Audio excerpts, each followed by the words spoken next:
ഞാൻ സ്നേഹത്തോടെ തയ്യാറാക്കിയത് ദൈവകൃപയാൽ നയിക്കപ്പെട്ടത് എൻ്റെ അടുക്കളയിൽ നിന്ന് നിങ്ങളുടെ ഹൃദയത്തിലേക്ക്.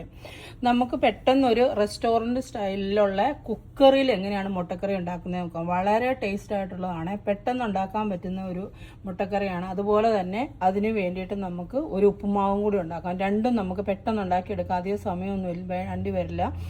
ഓഫീസിലൊക്കെ പോകാനായിട്ട് നമ്മൾ റെഡിയായി നിൽക്കുകയാണെങ്കിൽ അതിന് വേണ്ടിയിട്ട് നമുക്ക് ബ്രേക്ക്ഫാസ്റ്റ് ഒന്നും പ്രത്യേകിച്ച് നമുക്കില്ലെങ്കിൽ, അതുപോലെ തന്നെ നമ്മുടെ മക്കൾക്കൊക്കെ ആണെങ്കിലും രാവിലെ കൊടുക്കാനായിട്ട് പെട്ടെന്ന് നല്ല ടേസ്റ്റ്, അധികം എരിവും ഇല്ലാത്ത ഒരു മുട്ടക്കറിയാണ്.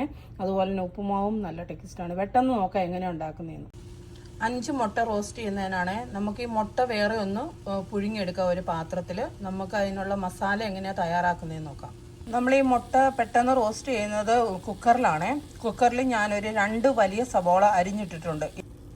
ഇഞ്ചിയും വെളുത്തുള്ളിയും ചതച്ച് ചേർത്തിട്ടുണ്ട്. വെളുത്തുള്ളി ഞാനൊരു 5 കഷ്ണം ചെറിയ അല്ലി എടുത്തിട്ടുണ്ട്. അതുപോലെ തന്നെ ഒരു വലിയ കഷ്ണം ഇഞ്ചി എടുത്തിട്ടുണ്ട്, അത് ചതച്ച് ചേർത്ത്. നിങ്ങൾക്ക് ചതച്ചോ അരിഞ്ഞോ ഇട്ട് കൊടുക്കാം കേട്ടോ. പിന്നെ ഞാനൊരു 2 തക്കാളി എടുത്തിട്ടുണ്ട് കേട്ടോ. ഒരുവിധം വലിയ 2 തക്കാളി എടുത്തിട്ടുണ്ട്. ഇനി ഞാൻ ഇതിലേക്ക് 1 സ്പൂൺ മുളക് പൊടി ചേർത്ത് കൊടുക്കുന്നുണ്ട്. പിന്നെ ഞാൻ ആവശ്യത്തിന് മഞ്ഞൾപ്പൊടി ചേർത്ത് കൊടുത്തിട്ടുണ്ട്. പിന്നെ ആവശ്യത്തിന് ഉപ്പ് ചേർത്ത് കൊടുക്കുന്നുണ്ട്. പിന്നെ ഒരു 2 സ്പൂൺ മല്ലിപ്പൊടി ചേർത്ത് കൊടുത്തിട്ടുണ്ട്. ഒരു 1/2 സ്പൂൺ ഗരം മസാല പൗഡറും കൂടി ചേർത്ത് കൊടുക്കുന്നുണ്ട് കേട്ടോ. പിന്നെ ഇതിലേക്ക് ഞാൻ ആവശ്യത്തിന് വെളിച്ചെണ്ണ ചേർത്ത് കൊടുത്തിട്ടുണ്ട്. വെളിച്ചെണ്ണ കുറച്ച് കട്ടിയായിട്ടാണ് ഇരിക്കുന്നത്. ആവശ്യത്തിന് വെളിച്ചെണ്ണയും കൂടി ചേർത്ത് ഇത് ഒന്നിച്ചൊന്ന് മിക്സ് ചെയ്ത് കുക്കറിൽ കുറച്ച് വെള്ളവും കൂടി, 1 ഗ്ലാസ് വെള്ളവും കൂടി ചേർത്ത് കൊടുക്കാം. അധികം വെള്ളം വേണ്ട കേട്ടോ, കുറച്ച് വെള്ളം മതി. ഒരു ചെറിയ ഗ്ലാസ്സിന് 1 ഗ്ലാസ് വെള്ളം, ഇതൊന്ന് വേകാൻ മാത്രമുള്ള വെള്ളം മതി കേട്ടോ. ആവശ്യത്തിന് കരിയാപ്പിലയും കൂടി ചേർത്ത് നമുക്ക് കുക്കർ അടച്ചു വെച്ച് നമുക്ക് വേവിക്കാം. ഇത് ആവശ്യത്തിനുള്ള വിസിൽ അടുപ്പിക്കാം. നിങ്ങളുടെ കുക്കറിൽ എത്ര വിസിൽ ആവശ്യമുണ്ടോ അത്രയും വിസിൽ അടുപ്പിക്കണേ. ഉപ്പുമാവ് ഉണ്ടാക്കുന്നതിന് എണ്ണ ചൂടാക്കാൻ വെച്ചിട്ടുണ്ട് കേട്ടോ. അതിലേക്ക് ഞാൻ 2-3 കടുകും ഉലുവയും ചേർത്ത് കൊടുക്കുന്നുണ്ട് കേട്ടോ. ഉലുവ ചേർത്ത് ഉപ്പുമാവ് ഉണ്ടാക്കിയിട്ടില്ലാത്തവർ ഉലുവ ഉപയോഗിച്ചൊന്ന് ഉപ്പുമാവ് ഉണ്ടാക്കണം, നല്ല ടേസ്റ്റ് ഉണ്ട് കേട്ടോ. ഉലുവ ഒന്ന് പൊട്ടി വന്നപ്പോൾ ഞാൻ അതിലേക്ക് ആവശ്യമുള്ള സാധനം, 1 കഷ്ണം ഇഞ്ചി അരിഞ്ഞത് ചേർത്ത് കൊടുത്തിട്ടുണ്ട്. അതുപോലെ തന്നെ ഒരു ചെറിയ സവോളയാണ് ഇട്ട് കൊടുത്തിരിക്കുന്നത്. അതുപോലെ തന്നെ 1 ക്യാരറ്റ്, കരിയാപ്പില ഇതെല്ലാം ചേർത്ത് കൊടുത്തിട്ടുണ്ട്. ഇത് നന്നായിട്ടൊന്ന് നമുക്ക് സോട്ട് ചെയ്തെടുക്കാം. അപ്പോൾ ഇതിലേക്ക് ചേർത്ത ക്യാരറ്റും ഉള്ളിയും എല്ലാം നന്നായിട്ട് മൂത്ത് വന്നിട്ടുണ്ട്.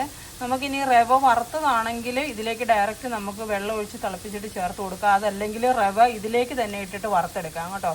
എൻ്റെ റവ വറുത്തതാണ് എങ്കിലും ഞാൻ കാണിച്ചു തരാം എങ്ങനെയാണ് പെട്ടെന്ന് റവ ഇതിലേക്കിട്ട് വറുത്തെടുക്കുന്നതെന്ന്.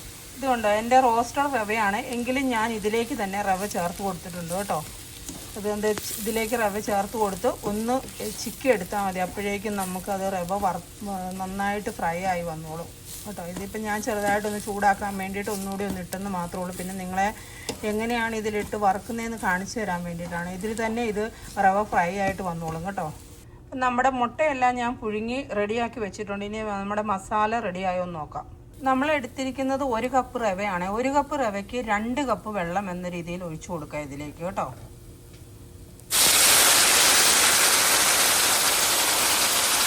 വെള്ളം തിളപ്പിച്ച് തന്നെ ചേർക്കണം കേട്ടോ. അതിലേക്ക് തിളപ്പിക്കുന്ന വെള്ളത്തിനകത്തേക്ക് ആവശ്യത്തിന് ഉപ്പും കൂടി ഇട്ട് തിളപ്പിക്കണം, അല്ലെങ്കിൽ ഉണ്ടല്ലോ റവയ്ക്ക് ഉപ്പുമാവിന് ഉപ്പ് കൂടിപ്പോവും. ഇനി നമുക്കിത് പതിയെ ഒന്ന് ആവിയിലൊന്ന് അടച്ചു വെച്ചാൽ മതി. ഒരു 5-10 മിനിറ്റ് നേരം ഒന്ന് അടച്ചു വെക്കാം. ഇനി നമ്മുടെ മുട്ടക്കറിയുടെ കുക്കർ ഒന്ന് തുറന്നു നോക്കാം. എല്ലാം റെഡിയായിട്ടുണ്ട്. ഇത് കണ്ടോ, മസാലയൊക്കെ നന്നായിട്ട് വെന്തിട്ടുണ്ട്. ഇനി നമ്മൾ പുഴുങ്ങി വെച്ചിരിക്കുന്ന മുട്ട ഇതിലേക്ക് ചേർത്ത് കൊടുക്കാം. നമ്മൾ 5 മുട്ട പുഴുങ്ങിയത് ഇതിലേക്ക് ചേർത്ത് കൊടുത്തിട്ടുണ്ട് കേട്ടോ. കുക്കറിൽ വെച്ച് മുട്ട പുഴുങ്ങാൻ പറ്റും ഇതിൻ്റെ കൂടെ, പക്ഷേ എനിക്കത് ഇഷ്ടമില്ലാത്തതുകൊണ്ടാണ് ഞാൻ സെപ്പറേറ്റ് മുട്ട പുഴുങ്ങി കുക്കറിലേക്ക് ചേർത്ത് കൊടുത്തിരിക്കുന്നത്. അപ്പം നമ്മുടെ കുക്കറിൽ പെട്ടെന്ന് ഉണ്ടാക്കാൻ പറ്റിയ റെസ്റ്റോറൻറ്റ് സ്റ്റൈൽ മുട്ടക്കറി റെഡി ആയിട്ടുണ്ട്. മസ്റ്റ് ട്രൈ ആട്ടോ, എല്ലാവരും ട്രൈ ചെയ്ത് നോക്കണേ. അപ്പം ഞാൻ കുറച്ച് സമയം ഇതൊന്ന് അടച്ചു വെച്ച് അതിൻ്റെ അടപ്പൊക്കെ മാറ്റി നോക്കിയപ്പോൾ നല്ല അടിപൊളിയായിട്ടുള്ള ഉപ്പുമാവാണ്. പെട്ടെന്ന് ഉണ്ടാക്കിയെടുക്കാൻ പറ്റും. അതിൻ്റെ കൂടെ ഒരു ക്യാരറ്റൊക്കെ അരിഞ്ഞിടുവാണെങ്കിൽ നല്ല കളർഫുള്ളാണ്. അപ്പോൾ എല്ലാവരും ഒന്ന് ട്രൈ ചെയ്ത് നോക്കുക കേട്ടോ. അപ്പം നമ്മുടെ ഉപ്പുമാവ് ഇവിടെ റെഡി ആയിട്ടുണ്ട് കേട്ടോ. പെട്ടെന്ന് ഉണ്ടാക്കാനും പറ്റും, നല്ല ടേസ്റ്റുമാണ് കേട്ടോ. എല്ലാവരും ട്രൈ ചെയ്ത് നോക്കണേ, മറക്കാതെ കേട്ടോ. നമുക്കിപ്പോൾ രാവിലെ ഓഫീസിലൊക്കെ പോകുന്ന സമയമാണെങ്കിൽ പെട്ടെന്ന് ഉണ്ടാക്കിക്കൊണ്ട് പോകാൻ പറ്റും.